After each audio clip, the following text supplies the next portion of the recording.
Silakan duduk, saudara-saudara. Saudara, kita semua tumbuh dengan berbagai gambaran tentang kasih. Kita memiliki perspektif yang berbeda tentang kasih. Dan seringkali gambaran itu tidak utuh.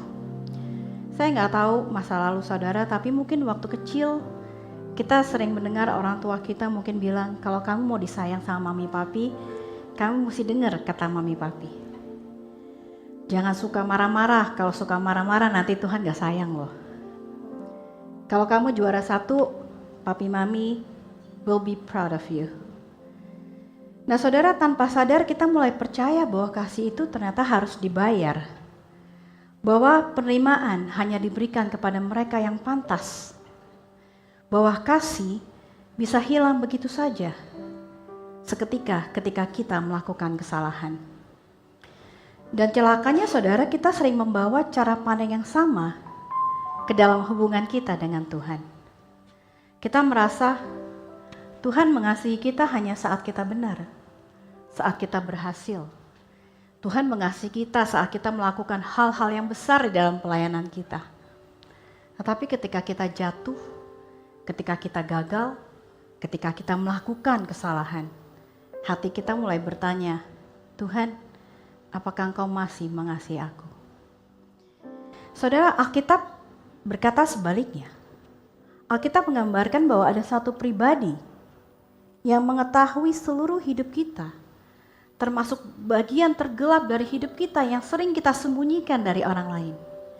Tetapi pribadi itu tetap berkata, aku mengasihimu. Dan inilah dikatakan di Roma 5 ayat 6, saudara. Karena waktu kita lemah, Kristus telah mati untuk kita, orang-orang durhaka, pada waktu yang ditentukan oleh Allah. Saudara, Paulus mengatakan bahwa tanpa Tuhan, sebelum kita mengenal Tuhan, kita ini manusia lemah. Kita ini manusia durhaka. Kita gak punya kemampuan untuk menyelamatkan diri kita sendiri. Tapi Tuhan gak menunggu kita sampai kita berubah dulu. Dia mengasihi kita saat kita masih lemah. Saat kita masih berdosa, saat kita belum mengenal Dia, bahkan ketika kita masih menjadi seterunya. You know, saudara, kasih Allah Bapa kepada kita bukan dimulai di kayu salib ketika Yesus mati.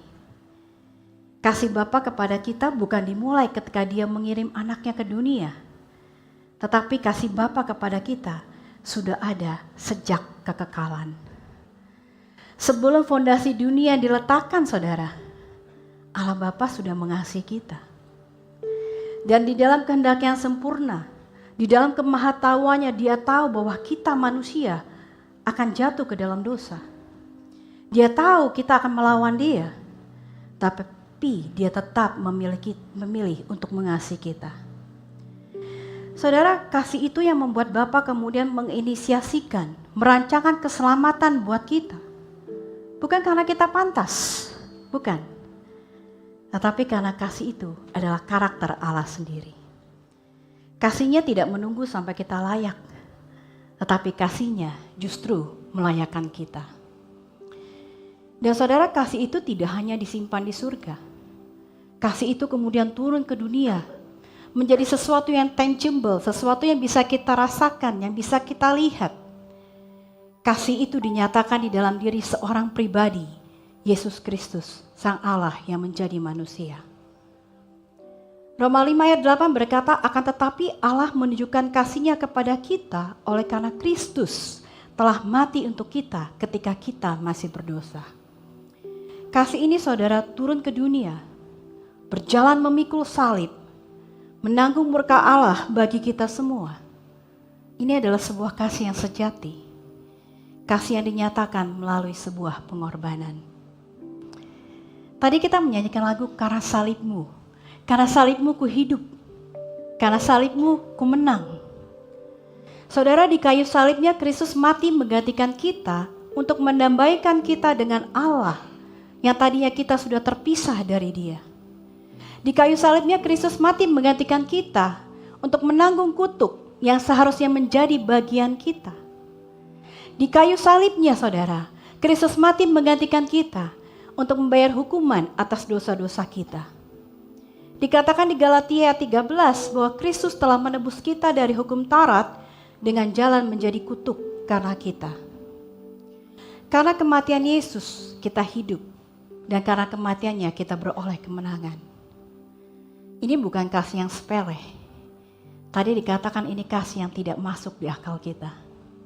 This is the greatest expression of love, the ultimate expression of God's love. Sesuatu yang gak pernah dilakukan oleh kita sebagai manusia. Dikatakan di Roma 5 ayat 7 bahwa untuk orang benar saja sangat sedikit orang yang mau mati. Mungkin ada, tetapi gak banyak. Tetapi satu hal yang jelas, tidak ada orang yang mau mati untuk orang berdosa. Tetapi Yesus, dia mati untuk kita ketika kita masih berdosa. Ketika kita masih menjadi seteru Allah.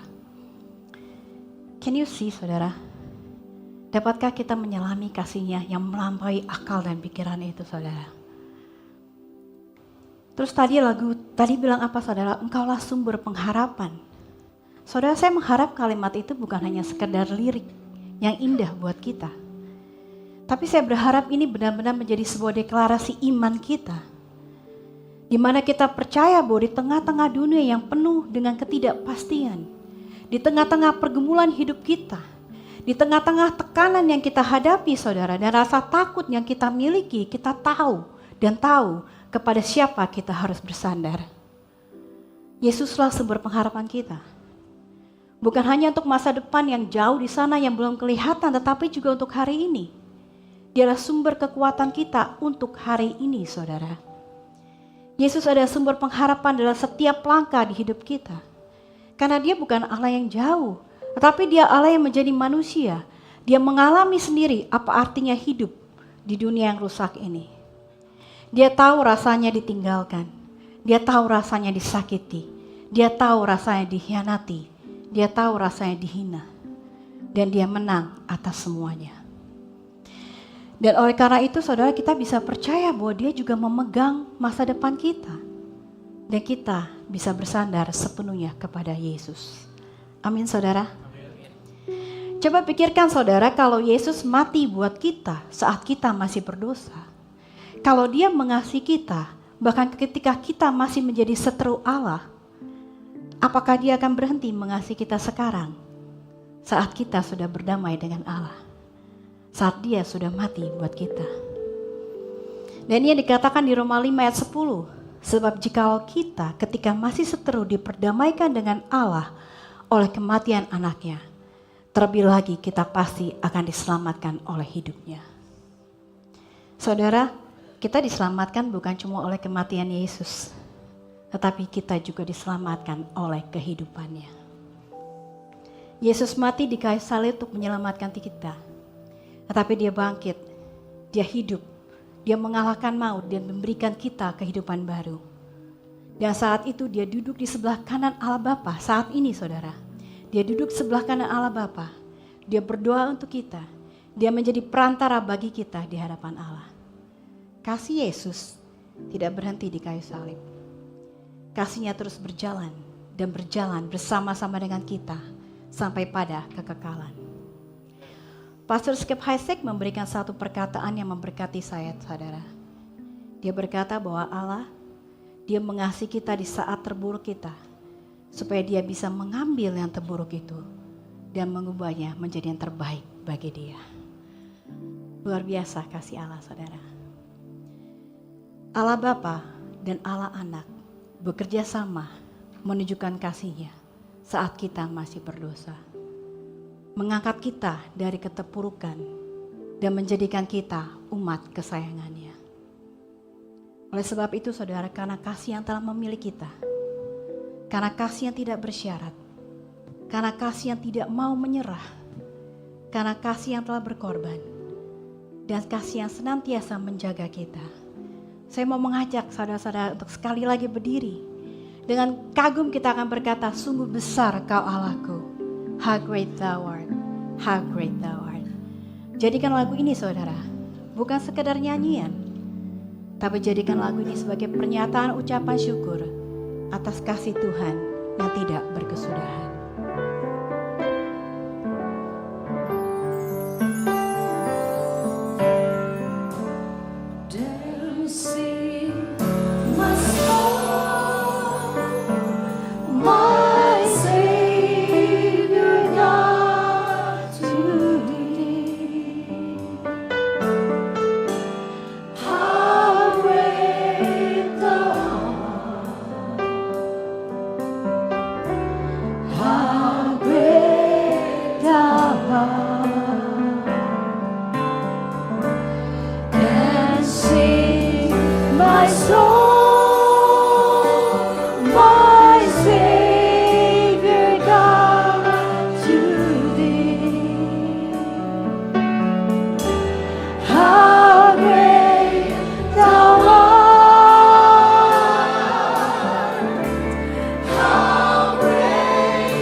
Bapa besar Tuhan kita, saudara silakan duduk kembali. Saudara, sejak dari kekekalan Bapa sudah memikirkan kita. Dia sudah merancangkan keselamatan bagi kita. Dia memilih kita. Sekali lagi bukan karena kita layak, tetapi karena kasih-Nya yang luar biasa. Dan ketika manusia tersesat, jatuh ke dalam dosa, Allah Bapa nggak tinggal diam, saudara. Dia mengutus anaknya, Yesus Kristus, untuk datang ke dunia. Yesus Kristus datang ke dunia bukan karena terpaksa. Dia datang karena Dia juga mengasihi kita. Ketika Dia berkorban di kayu salib, Dia juga tidak melakukannya karena terpaksa, saudara. Dia berkata, tidak ada seorang pun yang mengambil nyawaku daripadaku, melainkan aku memberikannya menurut kehendakku sendiri. Saudara, di dalam kematiannya, kasih Allah dinyatakan dan dibuktikan. Di dalam kebangkitannya, kasih itu diteguhkan. Namun kasih itu tidak berhenti di kayu salib. Kasih itu tidak berakhir di kubur kosong, saudara. Karena kasih itu tidak hanya dirancang oleh Allah Bapa dan tidak hanya digenapi oleh Allah Anak, tetapi kasih itu dinyatakan dan dimateraikan oleh Allah Roh Kudus di dalam hati kita. Oleh karena karya Roh Kuduslah maka kita bisa melihat, kita bisa percaya, dan kita bisa mengalami sendiri bahwa kasih itu sungguh nyata. Roma 5 ayat 5 berkata bahwa kasih Allah telah dicurahkan di dalam hati kita oleh Roh Kudus yang telah dikaruniakan kepada kita. Perhatikan kata yang dipakai itu dicurahkan, saudara. Bukan diteteskan, bukan diselipkan, bukan disisipkan, tapi dicurahkan. Artinya diberikan secara melimpah, ditumpahkan, berlimpah-limpah sampai penuh. Dan kasih ini dicurahkan oleh Roh Kudus.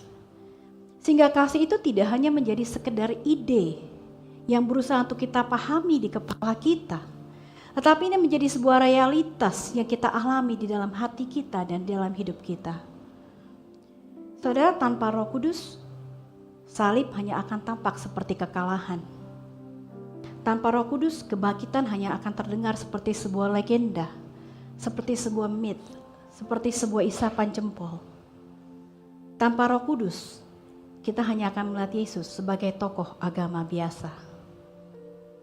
Tetapi Roh Kudus datang, Dia membukakan mata kita. Dia membangkitkan iman di dalam hati kita. Dia membuat kita percaya akan kasih itu, meski kelihatannya kasih itu tidak masuk di akal kita. Roh Kuduslah saudara yang menyadarkan kita akan dosa kita. Dia menuntun kita kepada salib Kristus, dan Dia yang membuat kita melihat bahwa Yesus sungguh adalah Allah dan Juru Selamat kita. Dan bukan hanya itu, saudara. Roh Kudus juga memberikan kita sukacita di dalam kasih itu. Roma 5 ayat 11 berkata, kita malah bermegah dalam Allah oleh Yesus Kristus Tuhan kita, sebab oleh Dia kita telah menerima pendamaian itu. Kita ini dulu musuh Allah. Dulu kita hidup tanpa pengharapan. Tapi sekarang kita sudah diperdamaikan dengan Allah. Dan ini seharusnya memberikan kita sukacita yang luar biasa. Kita nggak hanya diselamatkan dari dosa, tapi kita dipanggil ke dalam hubungan yang erat, hubungan yang intim dengan Allah, hubungan yang penuh dengan sukacita dan dengan damai sejahtera. Jadi saudara, Roh Kudus membawa kita dari rasa bersalah kepada pengampunan. Dari rasa asing kepada pengenalan yang intim dengan Allah. Dari rasa tidak layak kepada sebuah keyakinan akan posisi kita sebagai anak Allah. Inilah kasih yang tidak berkesudahan itu, saudara. Kasih yang menyertai kita dari kekekalan sampai kepada kekekalan. Sebuah kasih yang tidak berujung. Kasihnya dinyatakan tidak secara random, tidak sembarangan. Kasih ini dinyatakan lewat sebuah rencana yang utuh dan yang sempurna. Dimulai dan dirancang oleh Allah Bapa sebelum dunia diciptakan. Digenapi oleh Allah Putra ketika Yesus mati di kayu salib. Dinyatakan dan dimeteraikan oleh Allah Roh Kudus di dalam hati kita. Sehingga hari ini kita bisa berdiri di sini. Kita dapat berkata tanpa keraguan dan dengan penuh keyakinan bahwa Allah menunjukkan kasih-Nya kepadaku. Oleh karena Kristus telah mati untuk aku ketika aku masih berdosa. This is the endless love of God. This is the amazing grace. Sebuah kasih yang utuh dan yang lengkap. Kasih yang berasal dari Allah yang esa, yang bekerja melalui Allah Bapa, Allah Anak, dan Allah Roh Kudus. Semuanya bekerja sama untuk satu hal, yaitu untuk menyelamatkan kita. Bisa nggak kita melihat betapa berharganya kita di mata Tuhan? Sadarkah kita akan nilai kita di hati Allah, saudara? Luar biasa. Saudara, tadi ketika kita datang mulai dari lobi sampai ke lantai 17, kita melewati perjalanan rohani, di mana kita diingatkan akan kasih Allah, apa yang Yesus sudah kerjakan bagi kita. Dan ketika kita sampai depan pintu di akhir perjalanannya itu, kita semua diberi sebuah kartu seperti ini, saudara. Sebuah kartu dengan ada kata-kata di atasnya, ada sebuah kata. Sebuah kata yang entah mengapa mengena hati kita, menarik hati kita, sehingga kita memilih kata ini. Saudara, mungkin Anda langsung mengerti kenapa Anda memilih kata ini. Atau mungkin ada yang masih bertanya-tanya, mengapa saya memilih kata ini? Tapi satu hal yang pasti, saudara, Tuhan tahu kenapa tanganmu bergerak dan memilih kata ini. Ini bukan sebuah kebetulan, ini bukan sekedar permainan, ini bukan sebuah gimmick, saudara. Tapi ini adalah undangan, sebuah undangan dari kasih-Nya yang tidak berkesudahan itu. Maka hari ini, saudara, sepanjang minggu ini jangan dibuang, jangan diabaikan. Tapi bawa kata ini ke dalam doa. Karena satu kata yang simple bisa bicara banyak tentang hubungan kita dengan Tuhan. Doakan, renungkan, tanyakan, Tuhan, apa maksudmu lewat kata ini? Apa yang Engkau ingin aku kerjakan dalam hidupku? Langkah apa yang Engkau mau aku ambil? Terkadang, saudara, satu langkah kecil bisa menjadi awal dari musim yang baru di dalam hidup kita. Amin, saudara. Jadi jangan dibuang, diingat di dalam hati kata ini dan dibawakan ke dalam doa. So, happy Good Friday. Bersukacitalah karena kasih yang tidak berkesudahan telah dicurahkan kepada kita. Amin. Kita akan mengenang kematian Yesus di kayu salib. Kita akan mempersiapkan diri kita untuk menerima perjamuan kudus.